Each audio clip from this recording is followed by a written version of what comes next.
Você sabe que eu estou há 2 meses sem ninguém. E eu não aceito traição, por isso você tem que desocupar a casa. Estou desempregada. Ah, mas a gente faz o seguinte, vamos colocar uma roupa nova, um outro visual, aí de repente você tenha mais sorte. Sempre dá sorte. Indo mais a mais, vamos receber visita lá em casa, eu quero você pelo menos bem vestida. Mas isso não significa que você vai ter que procurar no seu emprego.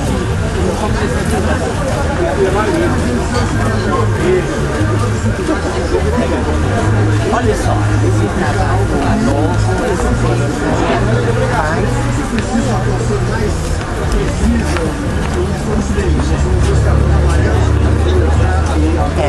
quanto tempo você quer? 30. Ah, tudo bem, quero experimentar.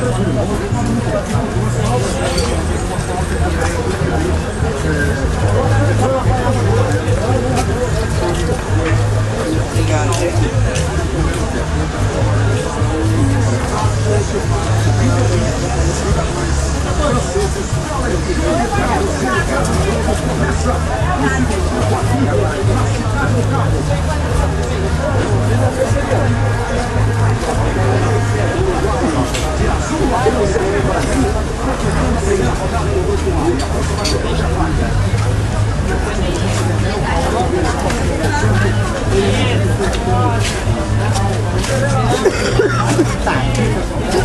Pode embrulhar.